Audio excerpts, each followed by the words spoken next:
Tempt. Romance audiobooks. A safe place to explore your dreams. Chapter 1. Epiphany. For the first time in months, I'm home and hiding from my ravenous fans. After years of endless scrutiny my career places upon me, I'm in desperate need of a couple of days away from the constant on mode I have to don in front of the cameras. I told my legion of faithful followers that I was taking a couple of spa days and promised to update them as soon as I could with all the goodies I'm pampered with while at this ultra-reclusive locale. They love when I gush about celebrity swag. The truth is, I'm not at a luxury spa or an ultra-reclusive locale. I'm hiding in my apartment on the backside of my father's massive multi-million-dollar estate. My father is rich. Not Elon Musk or Jeff Bezos rich, but I'm sure they attend the same parties. Last I checked, Daddy Dearest squeaked into the top 400 of Forbes' richest men in America, somewhere in the $2 to $3 billion range. Yay for him. Walter Krushner never remarried after his wife, my mother, died in a tragic car accident, but he's had plenty of women keeping his hotel beds warm, or at least that's what I assume. Honestly, I wouldn't know since I'm never home.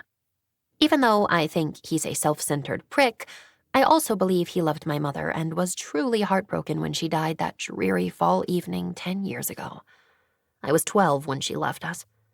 Slick roads plus a drunk driver equals a hollow shell of a man going through the motions of being a human being.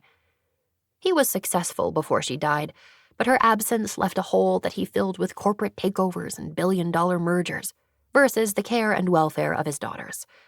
Yep, daughters. Plural. There's 2 of us, although I can't tell you what Letty is up to these days. It's been months since I've talked to her. Weeks since we've exchanged a text message. I guess since I'm home, I should call her. We could order lunch and hang out at the pool or some other sisterly activity we rarely do. It's weird how that didn't occur to me until just now. I guess, in some ways, I'm not much better than our Daddy Dearest. Out of sight, out of mind. By 14, I was modeling full-time, and by 16, I had my own million-dollar enterprise growing as a social media influencer. I haven't been around to watch him conduct his days disconnected from his flesh and blood, or to witness my sister put her life on hold, to be there for him if and when he finally pulls his head out of his ass. My phone rings and disrupts the music streaming into my AirPods, which annoys me because I told my assistants I was unreachable this weekend. I glance down at the screen and note the caller ID. Speak of the absentee devil. Where are you? My father's voice is sharp and to the point. I'm half surprised he knows my phone number, much less cares where I am. Hello, Walter. Epi, I'm in no mood for your attitude. Where are you? But I thought attitude-filled banter was how we showed affection in this family. I sigh. Not too far away. Why? I need you to come home now. It's only then that I notice my father's tone is off. Why? What's going on? He exhales a heavy sigh, and I think I hear true weariness in his voice.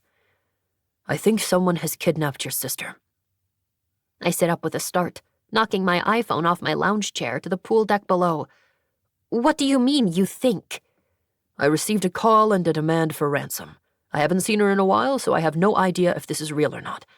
Have you called the police? Of course I've called the fucking police. I'm not a complete moron. Where are you? He barks. I roll my eyes and pick up my phone from the ground. At the pool, no more than 200 yards from the house. He blows out a sigh of relief. Thank God you're safe. Come to my office. I'm on my way. I hang up my phone, only then digesting what he said. Wait, Letty's been kidnapped? Why? How? She doesn't go anywhere. She doesn't do anything. And outside of our father's money, she doesn't have anything. Quiet as a church mouse, sweet, innocent, perfect little Letty isn't the type to cause anyone to pay her any attention. So how in the hell did she get herself kidnapped? My heart beats faster as the reality of what my father has said spikes my fight-or-flight responses. I slip on a pair of shorts and my trainers, tuck my phone into my pocket, and jog to the back door of the house. My sister and I are not close, despite the fact that we are identical twins. Don't get me wrong, I love my sister in a distant relative, the type you only see on major holidays, kind of way. We grew apart over the last 8 years, and honestly, we have nothing in common. I toured the country and then the world, modeling. She, for all I know, sat in her room and did homework. I became a brand spokesman for a cosmetics and athletic wear company before branding my own makeup and clothing lines. She graduated high school early and went to a local university, so she could continue to live at home. I still don't know what her degree is in. Business, probably. But I know she works for one of our father's many companies. Doing what? I have no idea. She's my polar opposite in so many ways, but that doesn't mean I don't love her. I definitely don't want to see her hurt. This doesn't make any sense. Who the hell would want to kidnap Letty? Unless this is about our father's money. Maybe this is retaliation for a business deal gone bad? Could this be revenge for one of the hostile takeovers Walter has executed over the years? I run up the back stairs and through the kitchen, ignoring the house staff, then around the stairwell, through the foyer, and into a large group of people. No, not people. Men. Large men. Massive men wearing suits and earpieces and... Are those bulges in their jackets? It's only when they turn their eyes on me that I remember I'm wearing a bikini top and very short shorts. I'm used to walking around near naked on a catwalk, bar top, dance floor, yacht deck, and, of course, on stage. But for some reason, and maybe it's the way these men's eyes flash wide, then harden when they turn to face me, I feel underdressed. I search each one of their handsome faces, 7 in total, and realize how serious this situation is. One man's jaw tightens as we lock gazes. His eyes are shrewd. His expression is dismissive, which, in any other situation, would piss me off. I hate being underestimated. Epiphany Krushner? One man steps forward to acknowledge me. He looks to be about 20 years older than the rest of the pack, but no less handsome. A silver fox, some would say, and oozing with authority. Who are you? I look him up and down, something I do on autopilot now as part of my online persona. I'm Victor Townsend, owner of Townsend Security Agency. These men are members of my team. I give everyone another cursory glance and stand tall despite my lack of clothing, because I refuse to be cowered by any man. Where's my father? He's in his office with the FBI and his lawyers. Wait, what? How long ago? At that moment, my father walks out of his office. He looks like hammered shit, like he hasn't slept in days, and I notice the gray stubble peppering his normally clean-shaven cheeks. When did you get a phone call asking for ransom? Let's go into the library. My father grips my upper arm like he used to do when I was a kid, and escorts me across the foyer into the giant library he had built for my mother 20 years ago. I don't think I've been in this room since she died. I pull my arm out of his grasp and turn around with my hands on my hips. How long have you known Letty is missing? 6 hours. 6 hours? I glance at the men who followed us in here, their massive bulk dwarfing my mother's library with its floor-to-ceiling windows, and then back to my father. You called the FBI, your lawyers, and a private security team before you called me? What were you going to contribute to the situation? My father huffs and runs his fingers through his thinning hair. Honestly, I'm too shocked at first to speak. Yeah, I'm hardly ever here, but I'm no less present than he is, so that was a tad harsh, especially in front of an audience. I clench my fists at my sides, angry hot tears building up behind my eyeballs. Well, if I have nothing to contribute, then why did you bother calling me at all? Mr. Townsend steps forward again, his hand outstretched between us, like a referee. I asked him to call you Ms. Krushner. We believe you're in danger. What? I shake my head. Why? We found your sister's phone tossed in the bushes a few blocks from here. When the kidnappers called to demand a ransom, they used your name. All the color drains from my face, which is not a good look for me. I don't understand. You are identical twins, yes? Yeah, but nobody who knows me would ever think we're the same. I trail off as realization hits and spin on my father. You thought I was the one kidnapped? That's why you didn't call me. My father lowers his voice. I didn't have your phone number. You changed it 6 months ago and apparently didn't think your father needed your new one. Wow. Our family dysfunction is on full display right now. Then I called Letty for your number, but obviously she couldn't answer her phone. For the last 6 hours, I've been missing 2 daughters. I don't know what to say to that. Do I feel guilty for making this harder on him than necessary because I didn't make it a point to give him my new number? A little. But while I didn't offer, he didn't ask either. The hot-as-fuck man with the shrewd eyes and the dismissive attitude speaks up. You're 5 million followers. Do they know you have a twin sister? It's 5.3 million, thank you very much, and no, why would they? He effectively ignores my snark and continues. So it is reasonable to assume one of your followers could have seen Letty and mistaken her for you? I scoff. My followers love me. We're talking about Swiffy fan base style loyalty. None of them would hurt me. And they certainly wouldn't call my father for ransom. Besides, 68% of my fan base is teenage girls under the age of 15. And the other 32%? He barely arches an eyebrow, his expression blank, which annoys the shit out of me. Why are you talking to me? I huff, cocking my hip out and waving a dismissive hand in his direction. One man coughs into his hand to smother a laugh, pissing me off more. The others continue to stare at me, stone-faced, like a group of natural-born killers. Mr. Townsend speaks again. Ms. Krushner, I would like you to meet Lee, the head of your security detail. I glance at Mr. Townsend and then at Mr. Grumpy McHottie before turning to my father. No, absolutely not. Pip, be reasonable. Your sister is missing. I don't have the strength to worry about you too. My father hasn't called me Pip in years, not since my mother died. The weakness in his voice knocks me down a few pegs. What aren't you telling me? Mr. Townsend speaks again. The money requested for your sister, or you, as the case may be, Lee chimes in, is significant, and the timeline given is unreasonable. It doesn't seem like the kidnappers are interested in a ransom. If we couple that with the probability they think they have you right now, that points to an overzealous fan who has zero intentions of releasing Letty. Ever. All the feisty energy leaks out of me, and I sag into my mother's old reading chair in the corner of the room. Dear God, if anything happens to Letty because somebody is obsessed with me, I'll never forgive myself. She spent her entire life avoiding trouble while I've run straight into it, guns blazing. The gun, in this case, is my big fat mouth. She doesn't deserve to be hurt because she looks like me. I overheard my father say, When can your team leave? Mr. Townsend responds, We'll get started immediately. Wait, who is going where? I lift my head and put on my runway face. I learned a long time ago to never show weakness to anyone. Ever. And it might make me come off looking like a cold bitch, but at least I'm not a weak one. My father comes over and sits in the chair next to me. These men are going after your sister while the other 3 take you to an undisclosed location until this is over.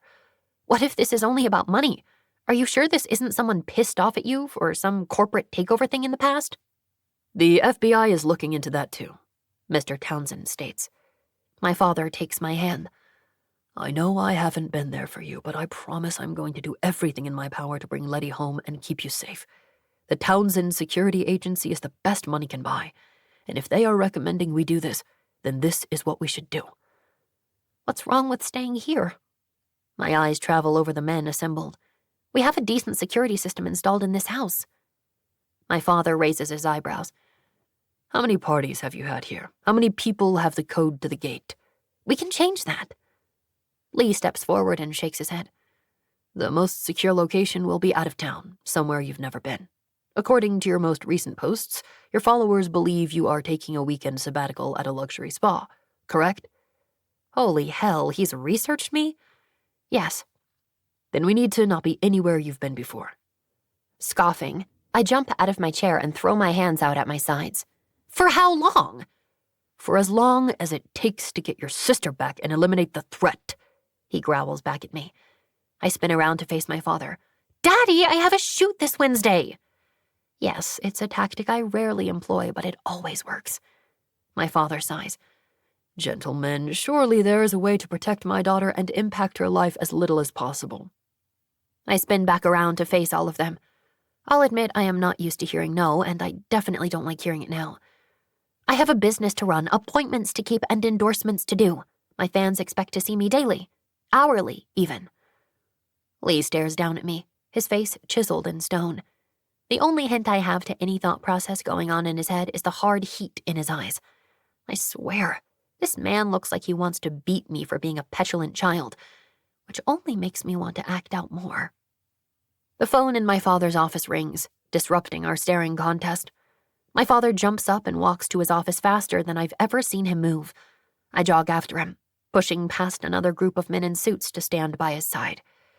Someone hits a button and puts the call on speaker. My father says, "This is Walter Krushner." A distorted voice screams on the other end of the line. "Why didn't you tell me I had the wrong daughter when we spoke this morning? Is this one even worth 30 million? My heart pounds in my chest with this revelation. I rush forward, slamming my hands down on the desk. "Let my sister go, you son of a bitch!" They meet my outburst with a moment of silence, followed by a mechanical, sinister chuckle. Epi, Epi, Epi. I had no idea you had a twin. You've never mentioned her. Should I do to her all the things I was going to do to you? My father's voice cracks as he leans forward.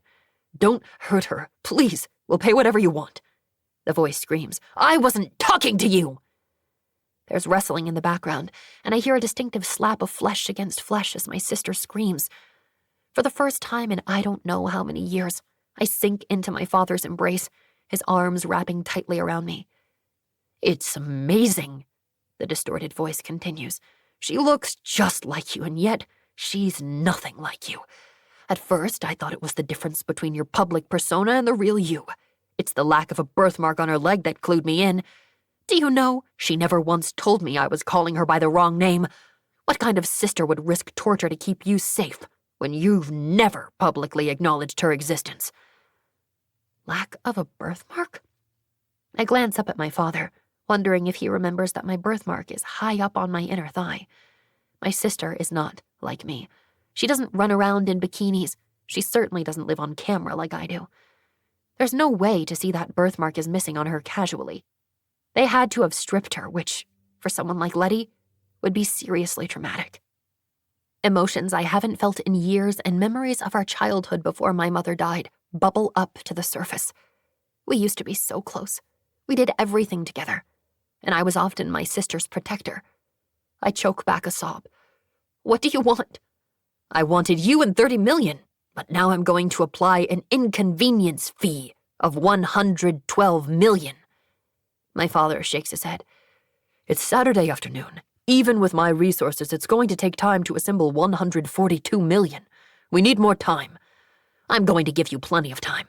I'm giving you 72 hours. At noon on Tuesday, I will call you again at this number and give you instructions on where to send my money.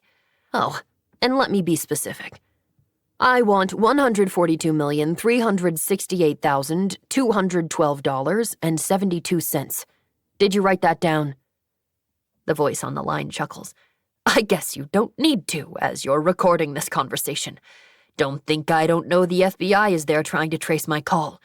Good luck with that. I'll be in touch on Tuesday. Meanwhile, I'm going to get to know your other daughter." The line goes dead. My father squeezes me tightly against his chest, running his hand up and down my back, trying to soothe me. It's only at that moment I realize I'm shaking, and maybe for the first time in my life, I'm truly scared.